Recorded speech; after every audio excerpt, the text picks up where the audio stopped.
ये presentation amazing facts के मित्रों के द्वारा लाया जा रहा है। तो पृथ्वी पर सबसे गर्म जगह कौन सी है? Guinness world record official winner के बारे में बताते हैं। वो है डेथ वैली, कैलिफोर्निया। 10 जुलाई 1913 के दिन यहाँ पर तापमान सबसे ऊंचा गया 134 डिग्री फ़ारेनहाइट तक। डेथ वैली के कुछ भागों में सामान्य रूप में प्रतिदिन 115 डिग्री तक जाता है, लेकिन जमीनी तापमान तो इससे भी ज्यादा तीव्र होता है। 1972 में फर्नेस ग्रीक में रजिस्टर किया गया है कि 201 डिग्री फ़ारेनहाइट तापमान था। ये तो पृथ्वी पर का सबसे ज्यादा गर्म ऐसा तापमान है। सच में संसार के दूसरे रेगिस्तानों में भी इस बात के अवसर हैं कि वो भी ज्यादा तपते हैं, लेकिन मनुष्य पृथ्वी पर की ज्यादा गर्म जगह पर नहीं रहते हैं, इसलिए वहाँ पर कोई वेदर स्टेशन नहीं है कि इस तरह के तापमान को रिकॉर्ड कर सके।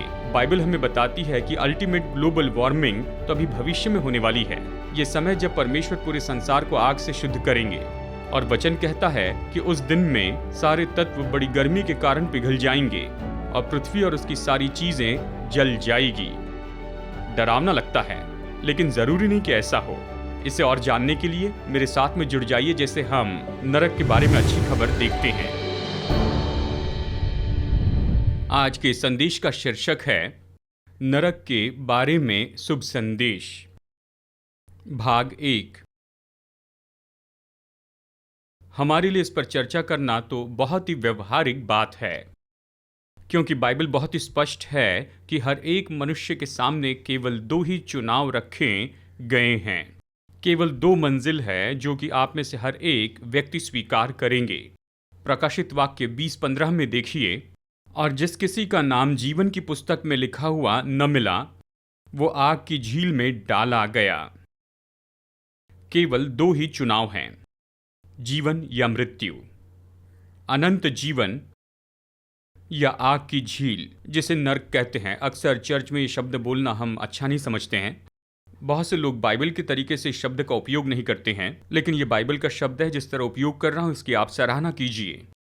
और नरक के बारे में जो पूरा विचार यही है कि ये तो सच में ऐसी भयानक जगह है, शायद कहते हैं कि ये नीचे जमीन के अंदर है, जहां खोए हुए मरने के तुरंत बाद जाते हैं और वो वहां जलते रहते हैं, लेकिन वो जीवित हैं, सचेत हैं, जलन को महसूस करते हैं। और वो 1 या 2 सेकंड के लिए नहीं जल रहे हैं, लेकिन वो जल रहे हैं इस आग और गंधरस की इस बड़ी झील में। पीड़ा में पड़े हैं सेकंड के बाद सेकंड और मिनट के बाद मिनट, और कई घंटों तक और कई दिनों तक, कई हफ्तों तक, महीनों तक और साल तक, और हजारों साल के बाद हजारों साल तक, इतने साल तक वो बस वहां पर कर्रा रहे हैं, दांत पीस रहे हैं, दया मांगते, लेकिन दया मिलती नहीं। और लाखों साल बीत जाते हैं, जैसे तैसे इस आग और गंधरस की झील में वो तैरते हुए कहते हैं, प्रभु और कब तक? प्रभु कहते हैं कि अभी तो शुरुआत हुई, और फिर से उन्हें डुबो देते हैं। यही विश्वास किया जाता है, आप ये मानते हैं।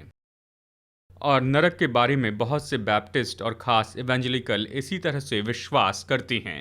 तो कोई इसे हल्के शब्दों में बताना चाहते हैं कि ये तो परमेश्वर से अनंत काल के लिए अलग हो जाना है। अगर आप पूछे कि ये खोई हुई आत्माएं किस बात का अनुभव कर रही हैं, खैर वो वहां आग और गंधरस में दिन और रात इस तरह से यातना सह रहे हैं। बाइबल में ऐसे बहुत से वचन हैं जिसे अक्सर गलत समझा जाता है, और मैं कुछ समय निकालूंगा, खास करके अगले हफ्ते इस पर चर्चा करेंगे। लेकिन आज की प्रेजेंटेशन में मैं आपको बताऊंगा कि इस विषय में सच में अच्छा सुसमाचार क्या है, और इन गलतफहमी को दूर करने की कोशिश करूंगा, क्योंकि नरक के बारे में ये पारंपरिक दृष्टिकोण, इसे न तो पुराने नियम में सिखाया गया, न नए नियम में, न ही प्रारंभिक कलीसिया ने इस पर विश्वास किया। अंधकार के युग में इसे मानो पूरी तरह से बदल दिया गया और चर्च के सामने लाकर रखा गया कि लोगों को डर के मारे लेकर आ सके। इस विषय के बारे में बहुत से लोग तो केवल डर के मारे आगे बढ़े हैं। ये परमेश्वर का अलग चित्र बताता है, जैसे मानो परमेश्वर बहुत क्रूर है। मैं चाहता हूं कि आप इस बात को समझ लें कि बाइबल इस विषय के बारे में क्या सिखाती है। सबसे पहले, क्या अभी कोई नरक में जल रहा है? बाइबल इसके बारे में क्या सिखाती है? दूसरा पत्रस, चलिए स्क्रीन पर वचन देखते हैं, लेकिन आप इसे लिख भी लीजिए ताकि आपके पास में इसका सारांश होगा। दूसरा पत्रस अध्याय 2 वचन 9। तो प्रभु भक्तों को परीक्षा में से निकाल लेना और अधर्मियों को, यानी दो समूह हैं, यानी भक्त और अधर्मी, न्याय के दिन तक दंड की दशा में रखना भी जानता है। तो अधर्मियों को कहां पर दंड दिया जाएगा? न्याय के दिन में। यह उनकी मृत्यु का दिन नहीं है, एक महान न्याय का दिन आ रहा है। यूहन्ना 12:48, यीशु ने कहा, जो मुझे तुच्छ जानता है और मेरी बातें ग्रहण नहीं करता, उसको दोषी ठहराने वाला तो एक है, अर्थात जो वचन मैंने कहा है वही पिछले दिन में उसे दोषी ठहराएगा। मसीह यहाँ पर भविष्य में देख रहे हैं, उस बड़े दिन को देख रहे हैं जो कि न्याय का दिन होगा। और वो कहते हैं कि उस दिन मेरे कहे हुए वचनों के अनुसार उनका न्याय किया जाएगा। उनका अब तक न्याय नहीं किया गया है, उन्हें अब तक प्रतिफल नहीं मिला है। और अगर कोई संदेह है, यीशु ने बताए हुए दृष्टांत के अनुसार ये बहुत ही स्पष्ट है। मत्ती 13:40 में याद है अच्छे दाने और जंगली दाने का ये दृष्टांत। यहाँ पर यीशु ने कहा किसी का खेत था और रात के समय कोई शत्रु आया और उसने जंगली दाने बो दिए। ये तो ऐसे घास के जैसे होते हैं गेहूं के बीच में, और ये सब एक साथ बड़े। दास ने पूछा, हम क्या करें? क्या हम इसे उखाड़ कर फेंक दे? तो स्वामी ने कहा, फसल के दिन तक इन्हें बढ़ने दो। हम घास को जमा करके उसके गट्ठे बनाकर उसे जलाएंगे और गेहूं को हम गोदाम में जमा करेंगे। और बाद में यीशु ने चेलों को इस दृष्टांत का अर्थ बताया ताकि कोई गलतफहमी न हो। मत्ती 13:40 में उसने चेलों से कहा, अतः जैसे जंगली दाने बटोरे जाते और जलाए जाते हैं, वैसा ही जगत के अंत में होगा। युग के अंत में मनुष्य का पुत्र अपने स्वर्गदूतों को भेजेगा और वे उसके राज्य में से सब ठोकर के कारणों को और कुकर्म करने वालों को इकट्ठा करेंगे, खोए हुओं को, और उन्हें आग के कुंड में डालेंगे जहां रोना और दांत पीसना होगा। यहाँ पर एक बात हम सीखते हैं कि आग का कुंड होगा। साथ में हम ये भी सीखते हैं कि वो अब तक जल नहीं रहा है, क्योंकि न्याय का दिन अब तक नहीं आया है। अब तक फसल नहीं काटी गई है, दुष्टों को जीवित किया जाना अब तक नहीं हुआ। ये भविष्य के लिए है। मैं आशा करता हूं कि आप यहाँ पर अच्छी खबर सुन रहे हैं कि अभी कोई भी नरक में नहीं जल रहा है। तो खोए हुए अभी कहाँ हैं? यीशु इसका उत्तर देते हैं यूहन्ना 5:28 और 29 में, इससे अचंभा मत करो, क्योंकि वो समय आता है, भविष्य काल में है, कि जितने कब्रों में हैं वे उसका शब्द सुनकर, यानी उसका शब्द सुनकर निकल आएंगे। अभी नहीं आए हैं, लेकिन जब वो आएगा तब आएंगे। जिन्होंने भलाई की है वे जीवन के पुनरुत्थान के लिए जी उठेंगे, यानी मसीह में मरे हुए पहले जी उठेंगे, और जिन्होंने बुराई की है वे दंड के पुनरुत्थान के लिए जी उठेंगे। खोए हुए लोगों का जी उठना दानियल 12 में इसके बारे में बताया गया है। यीशु ने कहा यह भविष्य में होगा, जहां पर उद्धार पाए हुए मसीह में मरे हुए पहले जी उठेंगे, पहला थिस्सलुनीकियों अध्याय 4, और फिर खोए हुए लोगों का जी उठना जो 1000 साल के अंत के बाद होगा। बाइबल प्रकाशित वाक्य 20 में बताती है कि बाकी मरे हुए 1000 साल के पूरा होने तक जीवित नहीं होंगे, यानी मसीह में मरे हुए पहले जिएंगे। जो मसीह में मरे वो पहले जी उठेंगे। तो बाकी मरे हुए कौन हैं? वो जो मसीह के बिना हैं, खोए हैं। ये तो वो दोषी हैं जिन्होंने यीशु को स्वीकार नहीं किया, उनका जी उठना है। ये भविष्य में है, अब तक नहीं हुआ है। तो अगले सवाल में चलते हैं, पाप का अंतिम परिणाम क्या है? चलिए बाइबल खुद इसका जवाब दे। याकूब 1:15, पाप जब बढ़ जाता है तो मृत्यु को उत्पन्न करता है, यानी केवल 2 प्रतिफल दिए जाते हैं, जीवन या मृत्यु। इसराइलियों को प्रतिज्ञा के देश में ले जाने के पहले मूसा ने कहा, व्यवस्था विवरण अध्याय 30 में, उसने कहा, आज मैं तुम्हारे सामने जीवन और मृत्यु, आशीष और श्राप रखता हूं। ये तो सभी के लिए चुनाव हैं। अगर जीवन की पुस्तक में आपका नाम है तो जिएंगे, अगर वहां पर आपका नाम नहीं है तो आपको दंड मिलेगा और आप मरेंगे। पाप का अंतिम परिणाम ये नहीं कि आप आग में हमेशा के लिए जलते रहेंगे। बाइबल में कहीं नहीं कहा गया है। बाइबल ये नहीं कहती कि यह आपका अंतिम परिणाम है। मैं हमेशा रुक कर किसी से भी ये पूछता हूं, यहां लगभग 600-700 लोग हैं, बाइबल में एक वचन बताइए जो कहता है कि प्राण अमर है, परमेश्वर अमर हैं। ये अमरत्व तो पुनरुत्थान के समय दिया जाता है।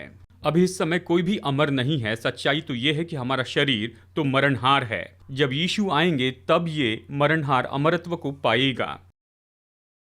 यूहन्ना 3:16। चलिए पहले रोमियो 6:23 को हम यहां पर देख लेते हैं, क्योंकि पाप की मजदूरी तो मृत्यु है, परंतु परमेश्वर का वरदान अनंत जीवन है। आपके पास केवल 2 चुनाव हैं। मैं प्रतिज्ञा करता हूं आप सबको केवल इन 2 चुनाव में से एक मिलेगा। ये 2 चुनाव क्या हैं? मृत्यु। उसने ये नहीं कहा कि पाप की मजदूरी तो अनंतकाल की आग है। नहीं, पाप की मजदूरी मृत्यु है। परमेश्वर का वरदान अनंत जीवन है। क्या यीशु हमारे पापों के लिए मरे? क्या यीशु ने हमारे पापों का दंड उठाया? क्या यीशु गिरकर मर गए या फिर दुख उठाकर वो मरे? यानी पाप की मजदूरी तो मृत्यु नहीं, हां निश्चय उसका अंतिम परिणाम मृत्यु है, लेकिन प्रभु ने दुख उठाया और वो मरे।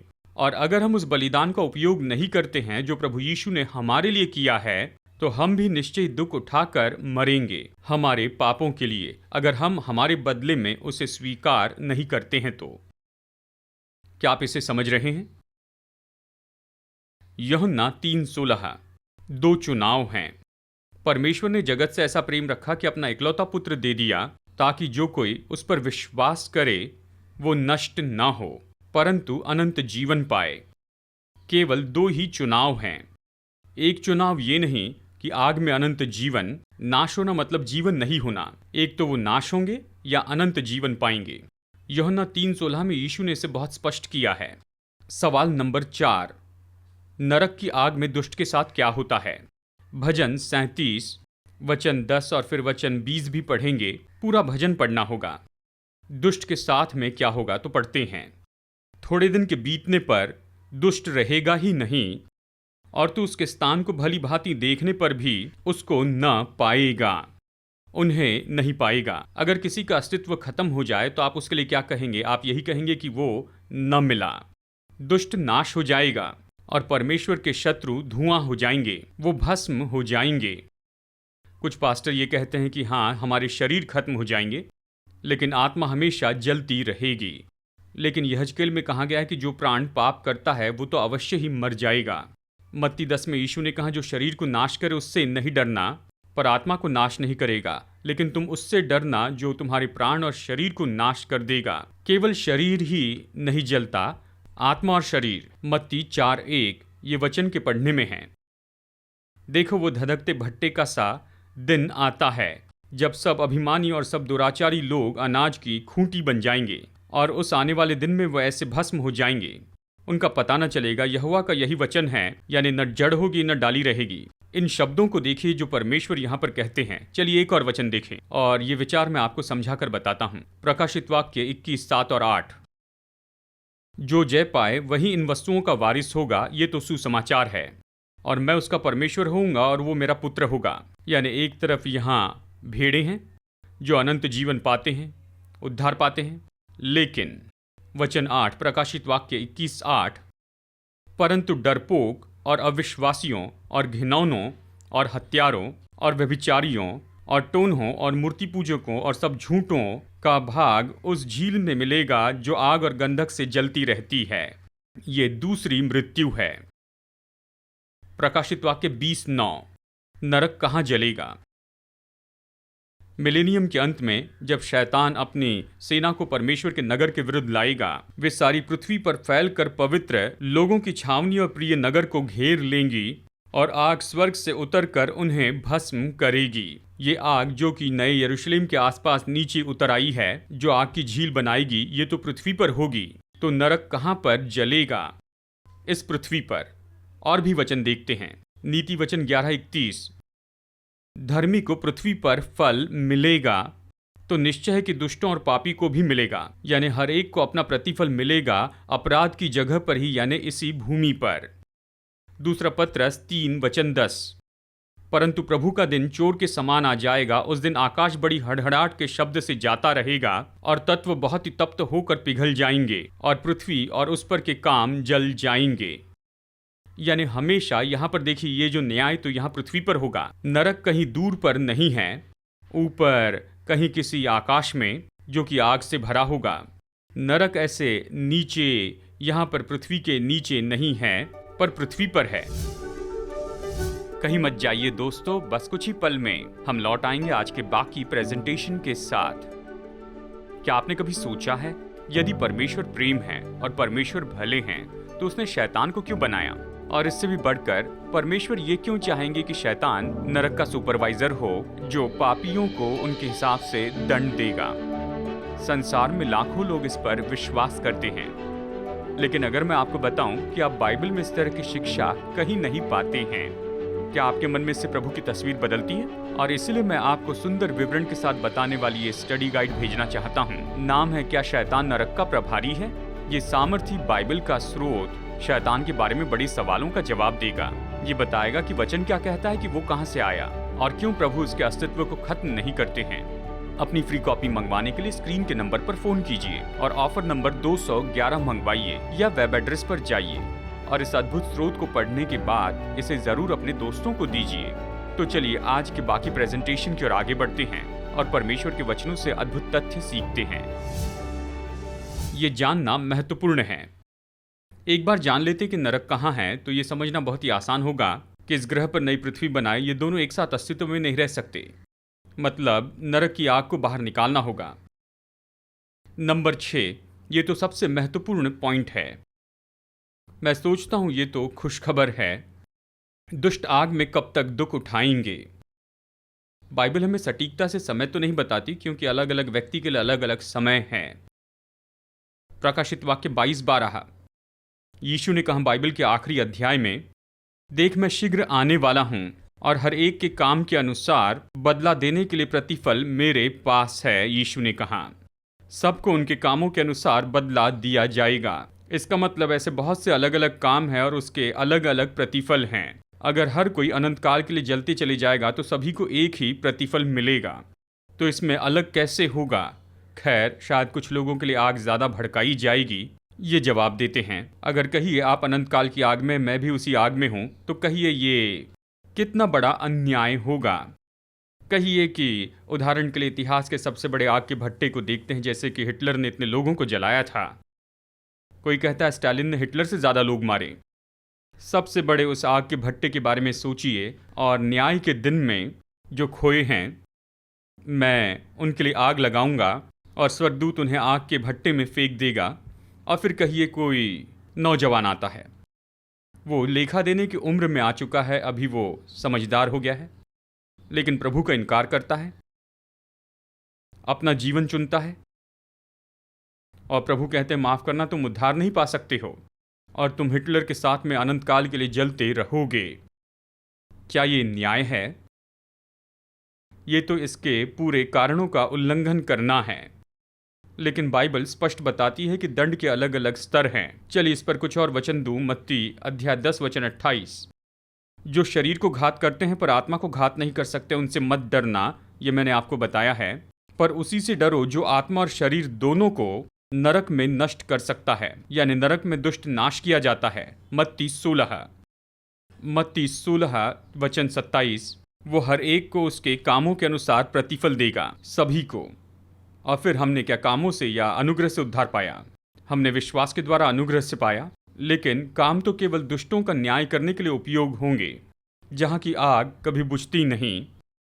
यशायाह 47:14 ये कहता है, देख वे भूसे के समान होकर आग से भस्म हो जाएंगे, वे अपने प्राणों को ज्वाला से बचा न सकेंगे। इस तरह से कहता है, वो आग तापने के लिए नहीं, न ऐसी होगी जिसके सामने कोई बैठ सके। यहाँ ठंड की बात नहीं है।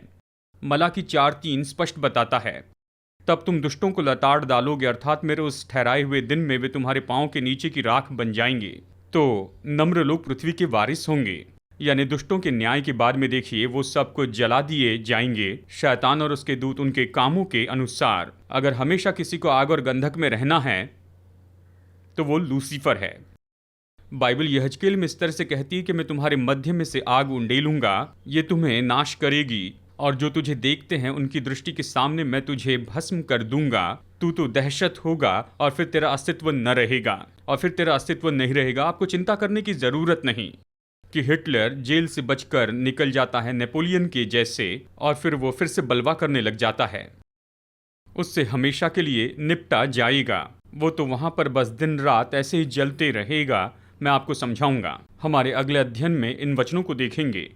और फिर प्रकाशित वाक्य 21 वचन 4 और 5, परमेश्वर उनकी आंखों से सारे आंसू पोंछ डालेगा और फिर न कोई मृत्यु रहेगी, न दुख और न रोना। ये नहीं कहता उद्धार के लोगों के बीच में रोना नहीं, ये कह रहा है संसार नया बनेगा, नया आकाश, नई पृथ्वी, वहां रोना नहीं होगा, कहीं रोना नहीं होगा और कोई दर्द नहीं होगा।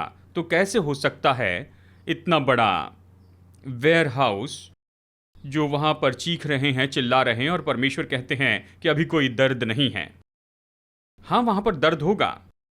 अगर संसार के ज्यादातर लोग खो गए हैं और कहीं कई करोड़ों अरबों लोग हैं जो आग में इस तरह से चीखते और चिल्लाते जा रहे हैं अनंत काल के लिए, और परमेश्वर कहे कि खुशखबर है, कोई दर्द नहीं है, और इसके बारे में क्या कि हमारा दिमाग धो दिया जाएगा, इस संसार में जिन लोगों को हम जानते थे उनमें से किसी को नहीं जानेंगे, और प्रभु हमारा ब्रेन वॉश कर देंगे ताकि हमें कुछ भी पता ना चले। काश अभी ऐसा कर दे। ठीक है, अगर ऐसा हो जाएगा तो हम किसी भी तरह के किसी भी दुख को पहचान नहीं पाएंगे, लेकिन ऐसा नहीं होगा, हम जानेंगे। इसी के कारण आंसू बहाए जाएंगे, क्योंकि वहां पर ऐसे लोग होंगे जो खो गए हैं और उन्हें दंड मिल रहा है। लेकिन प्रभु हमें वहां पर तसल्ली देंगे कि खुशखबर है, अभी कोई दुख नहीं है, वो वहां पर नहीं है। वो परमेश्वर से हमेशा के लिए अलग हो गए हैं, हाँ। वो अनंत काल के विनाश से नाश हो गए हैं, हाँ। जो आग उन्हें जला रही है वो अनंत काल की है, वो तो ऐसे ही खत्म हो जाएंगे, लेकिन जलते नहीं रहेंगे। सच तो ये है कि दुष्ट के साथ क्या होगा जानना चाहते हैं? बाइबल की कहानी हमें बताती है कि सच में ये कैसे अंत होगा। कितने लोगों को सदोम और अमोरा की कहानी याद है? बाइबल हमें बताती है उत्पत्ति 19 वचन 24 में, मैं कभी नहीं भूलूंगा, मैं 16 साल का था और सेल बोट पर बैठता था और मेडिटेरियन में हम घूमने जाते थे। एक जगह पर वो हमें लेकर गए, वो रूइंस ऑफ पॉम्पे था। वो बस वहाँ आसपास की ही जगह थी और सन 79 में वहाँ पर बड़ा ज्वालामुखी फटा और उसके कारण पॉम्पे के नगर के ऊपर इस तरह से आग और गंधरस की बारिश हो गई और कुछ लोग तो बच निकले। और मेरे ख्याल से किसी प्राचीन ने अपने किसी रिश्तेदार को पत्र में लिखा और कुछ लोग जैसे तैसे पानी में पहुंचे और उनकी जान बच गई।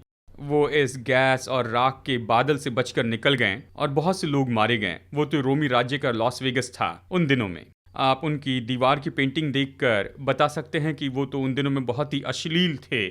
खैर, जो वहाँ मारे गए उनके बारे में 1874 में पता चला, वो तो 20 फीट राख के नीचे दबकर मर गए। तब से खुदाई का काम अभी तक चल रहा है।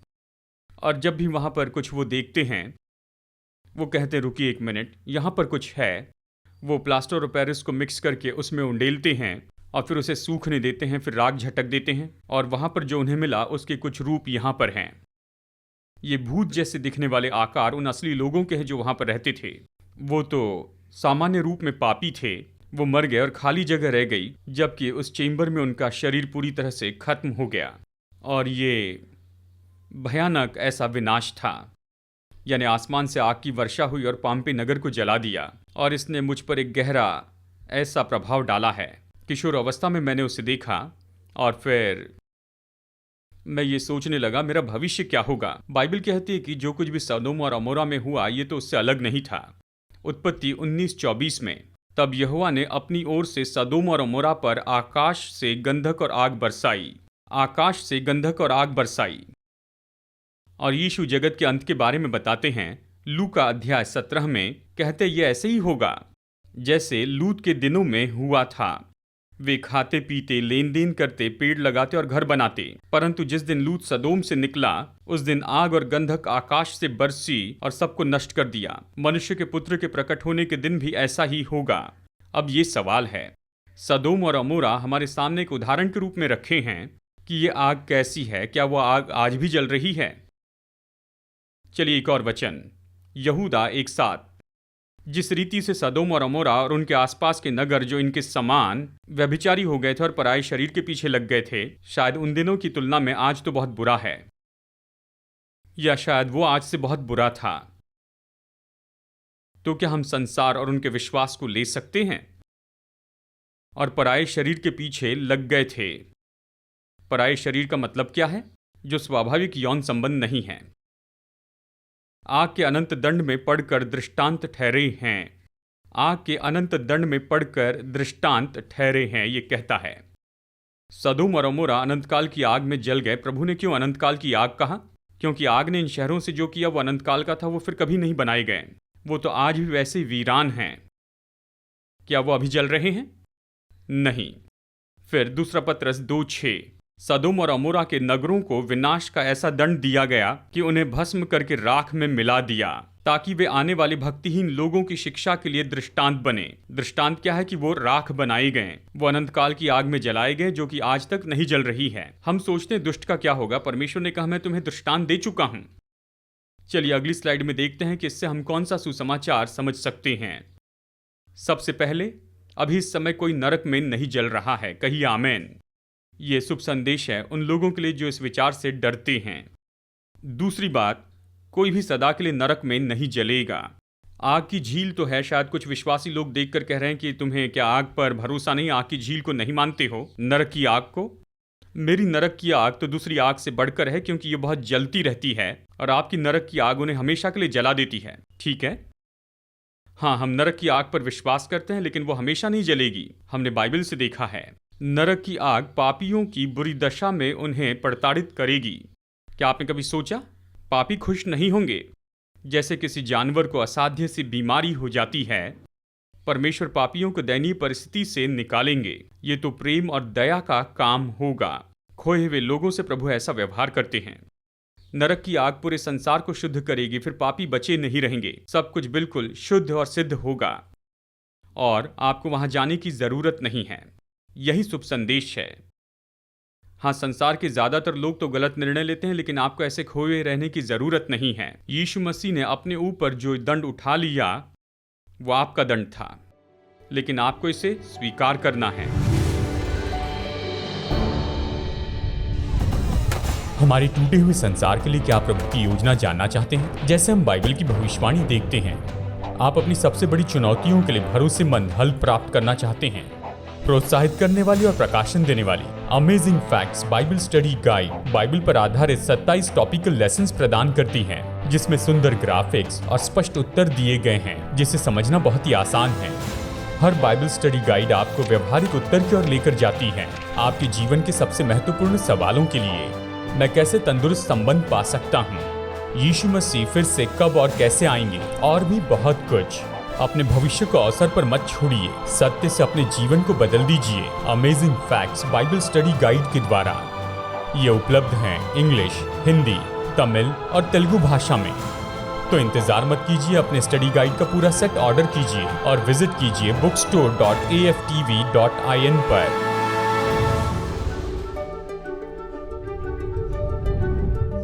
आज के फ्री ऑफर को मंगवाइए, ये आपके लिए एक आशीष है। जैसे हम सुसमाचार लोगों तक ले जा रहे हैं, आपकी भेंटों के लिए आपका धन्यवाद। आशा है आप अगले हफ्ते जुड़ जाएंगे। जैसे हम वचन की गहराई को देखते हैं, हम और भी अमेजिंग फैक्ट्स देखेंगे।